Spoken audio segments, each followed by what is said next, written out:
इस वक्त की बड़ी खबर आपको बता दें, भारत चीन के बीच समझौते के बाद पूर्वी लद्दाख में एलएसी पर सेनाओं का डिसएंगेजमेंट यानी कि सेनाओं की वापसी इस समय शुरू हो चुकी है। देपसांग और डेमचोक में स्थानीय कमांडर डिसएंगेजमेंट पर लगातार नजर बनाकर रखे हुए हैं। सैन्य सूत्रों का कहना है कि दोनों जगह टेंट और अस्थायी इंफ्रास्ट्रक्चर हटाने का काम 50% से ज्यादा पूरा हो गया है और 29 अक्टूबर तक डिसएंगेजमेंट पूरा करने का एक टारगेट फिक्स किया गया है।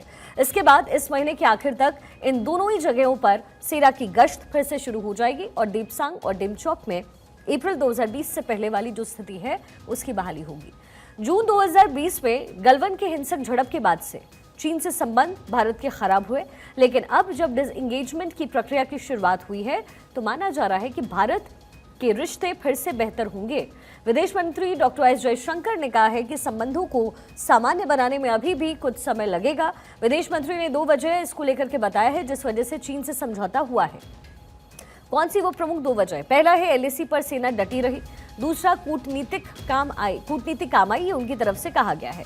पुणे स्थित एक यूनिवर्सिटी में मौजूद लोगों को संबोधित करते हुए विदेश मंत्री डॉक्टर एस जयशंकर ने कूटनीतिक कोशिशों के बारे में कुछ इन्फॉर्मेशन दी और इस दौरान जयशंकर ने भारत के बढ़ रहे रुतबे के बारे में बताया। उन्होंने पड़ोसी देश से लेकर के मिडिल ईस्ट और अमेरिका से संबंधों पर बातचीत की।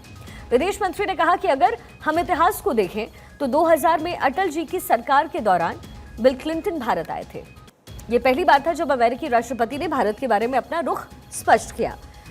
तब तक सभी अमेरिकी राष्ट्रपति भारत और पाकिस्तान के साथ समान व्यवहार करते थे। ये तमाम बातें उनकी तरफ से यूनिवर्सिटी में अपने संबोधन में कही गई।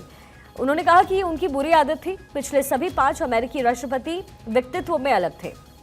आज जो हमारा दृष्टिकोण है वो बिल्कुल इस समय अलग हो चुका है। अमेरिकी राष्ट्रपति सोचते हैं कि हमें भारत को प्राथमिकता देनी चाहिए। तो डॉक्टर एस जयशंकर की तरफ से पूरा स्टेटमेंट यूनिवर्सिटी में दिया गया है और चूंकि डिसएंगेजमेंट की बात आ रही है एलएसी को लेकर के, एलएसी पर डिसएंगेजमेंट हो रहे हैं यानी दोनों ही देशों की तरफ से, अब ऐसे में जाहिर है डॉक्टर एस जयशंकर ने इस बात का जिक्र किया और बताया कि कैसे कूटनीति का असर चाइना पर पड़ा है।